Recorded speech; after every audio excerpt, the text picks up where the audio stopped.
Listen, you've said that men need to, quote, grow the hell up. Tell me why. Well, because there's nothing uglier than an old infant. Hello everybody, and welcome back to the Matthew and Carleen channel. Today, we are reacting to a gender equality debate. So, let's get into it, shall we? There's nothing good about it. People who don't grow up don't find the sort of meaning in their life that sustains them through difficult times, and they're certain to encounter difficult times. And they're left bitter and resentful and without purpose and adrift and hostile and resentful and vengeful and arrogant and deceitful and of no use to themselves and of no use to anyone else and no partner for a woman, and there's nothing in it that's good. So you say, I mean, that sounds pretty bad. You're saying there's a crisis of masculinity? I mean, what do you do about it? You help people understand why it's necessary and important for them to grow up and adopt responsibility. Why that isn't a shake your finger and get your act together sort of thing. Why it's more like a delineation of the kind of destiny that makes life worth living. I've been telling young men, but it's not. I wasn't specifically aiming this message at young men to begin with. It just kind of turned out that way. And it's mostly, you admit, it's mostly men listening. I mean, 90% of your audiences are men. Well, it's about 80% on YouTube, which is YouTube is a male domain primarily. So it's hard to tell how much of it is because YouTube is male and how much of it is because of what I'm saying. But what I've been telling young men is that there's an actual reason why they need to grow up, which is that they have something to offer. You know, that people have within them this capacity to set the world straight, and that's necessary to manifest in the world, and that also doing so is where you find the meaning that sustains you in life. So what's gone wrong then? Oh God, all sorts of things have gone wrong. I don't think that young men hear words of encouragement. Some of them never in their entire lives, as far as I can tell. That's what they tell me. And not only do I completely agree with the man here, I'm also willing to take it a step further, which is the vast majority of men here in the West, we're just fed up. We're just flat out fed up with constantly being told that we're the source of all things evil in the world, that we're at fault for every single problem a woman goes through in her entire life. We're just fed up with it. After all, if so many men here in the West are just checking out of the Western dating market by becoming passport bros, becoming sex tourists, going MGTOW, aka men going their own way, and we all have the same, if not similar reasons, guess what, ladies? That reason is the common denominator of the situation, and the common denominator is how women here in the West are being taught at a young age to treat men. Because, I'll be honest with you, the vast majority of men here in the West, myself included, the only real encouragement we get from Western women is not wanting to be shamed at. But now you're officially out of shame, ladies. So what are you going to do? That's a big question. The fact that the words that I've been speaking, the YouTube lectures that I've done and put online, for example, have had such a dramatic impact is an indication that young men are starving for this sort of message, because why in the world would they have to derive it from a lecture on YouTube? You know, they're not being taught that it's important to develop yourself. But does it bother you that your audience is predominantly male? Isn't that a bit divisive? No, I don't think so. I mean, it's no more divisive than the fact that YouTube is primarily male and Tumblr is primarily female. Isn't it? Tumblr is primarily female. But you're just saying that's the way it is. Well, I'm not saying anything. It's just an observation that that's the way it is. There's plenty of women that are watching my lectures and coming to my talks and buying my books. It's just that the majority of them happen to be men. What's in it for the women, though? Well, what sort of partner do you want? Do you want an overgrown child? Or do you want someone to contend with that's going to help you and that So you you're can saying rely on? women have some sort of duty to sort of help fix the crisis of masculinity? It depends on what they want. Well, I for one definitely do think it is Western woman's responsibility to actively work on addressing this. And the reason why is because Western women, not all but the majority of you, you're the ones who created the problem. After all, how many times have we seen Western women say, we don't need men anymore. Men are trash. Men only want one thing. Men only think with their, the future is female. Men should just leave. Well, congratulations, ladies. You got what you wanted. We gave you what you wanted. We left. And now you're upset about it. Well, got news for you. This is your mess, ladies, and you're the ones who are going to have to clean it up. No, I mean, it's exactly how I laid it out. Like, women deeply want men who are competent and powerful. And I don't mean power in that they can exert tyrannical control over others. That's not power. That's just corruption. Power is competence.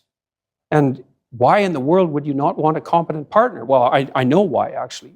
You can't dominate a competent partner. So you're if you saying want women domination... want to dominate, is that what you're saying? No, I'd say women who have had their relationships impaired, their relationships with men impaired, and who are afraid of such relationships will settle for a weak partner because they can dominate them. But it's a suboptimal solution. Do you think that's what a lot of women are doing? I think there's a substantial minority of women who do that. And I think it's very bad for them. They're very unhappy. It's very bad for their partners, although the partners get the advantage of not having to take any responsibility. But what gives you the right to say that? I mean, maybe that's how women want their relationships, those... Okay, I'm going to have to completely agree with Jordan Peterson on this, that I don't think women trying to dominate men, trying to get their position to be the superior gender is really healthy at all for them. I don't think it is. I'm not saying this to be sexist. I'm saying this because living here in the West, every time I see Western women actively reject the neurological and biological differences between men and women, I have never seen any of those women who do that be actually happy long term. They're always very angry. They just are. The smallest things can trigger them. I see those women try to exercise in the exact same capacity as a man can, only to do very serious and pretty much irreversible damages to their bodies. Many times over, a lot of those women can end up being paralyzed from the neck down. So no, I don't think this is really a good idea for women to be trying to dominate men. I don't think it's safe at all. Women. I mean, you're making these vast generalizations. I'm a clinical psychologist. Right, so you're saying you've done your research and women are unhappy dominating men. I didn't say they were unhappy dominating men. I said it was a bad long-term solution. Okay, you said it was It's not making the them same miserable. thing. Yes, it is. And it depends on the time frame. I mean, there's intense pleasure in momentary domination. That's why people do it all the time. But it's no formula for a successful long-term relationship. That's reciprocal, right? Any long-term relationship is reciprocal, virtually by definition. So... Let me put a quote to you from the book, where you say there are whole disciplines in universities forthrightly hostile towards men. These are the areas of study dominated by the postmodern stroke neo-Marxist claim that Western culture in particular is an oppressive structure created by white men to dominate and exclude women. But then I want to put minorities too, dominate and exclude minorities and women. But I want to put to you that here in the UK, for example, let's take that as an example, the gender pay gap stands at just over 9%. You've got women at the BBC recently saying that the broadcaster is illegally paying them less than men to do the same job. You've got only 7 women running the top FTSE 100 companies. Yeah. So it seems to a lot of women that they're still being dominated and excluded, to quote your words back to you. It does seem that way, but multivariate analysis of the pay gap indicate that it doesn't exist. But that's just you not do a true, unit. is it? That's I mean, that absolutely 9%. Yes, the whole gender pay gap thing. Yeah, that was debunked multiple times for multiple reasons. An example of one of those reasons is right here. I work in sterile processing. In case you guys don't know, it's the heart of the hospital. Hospitals are not allowed to accept insurance money, and yes, this does include Medicare, without a working sterile processing department. In my department of work, the majority of my coworkers are in fact female, these included. Regardless, I'm the one who has no problems whatsoever with doing all of the heavy and, dare I say, uncomfortable job duties for my entire team. Every time I take time off, my male coworkers who are the minority, they say they very much physically feel it. To the point where their legs hurt, their feet hurt, so many things feel sore. My female coworkers, who are the majority, they really don't want to do it. They made that perfectly clear. However, every time I come back from taking time off to visit family or to visit Carlene, the level of fear amongst my leads, female leads included, becomes more and more visible. Because in order to stay fair and consistent, they know that the time when they're going to have to ask, or when they're going to have a female coworker cover for me during one of my times off is vastly approaching, like it is. This gives me an enormous amount of job security. Because let's face it, I think any employer who's in that situation is going to do everything in their power to make that employee happy, because he can't afford to lose him right now. This is one of the many things that has debunked the gender pay gap, because it's also one of the main reasons why feminists like this don't want to accept it was debunked. Because when that gender pay gap allegation was made, it was investigated and it was debunked. It revealed an enormous amount of documented evidence on the vast difference of the level of importance between the male workforce and the female workforce here in the West.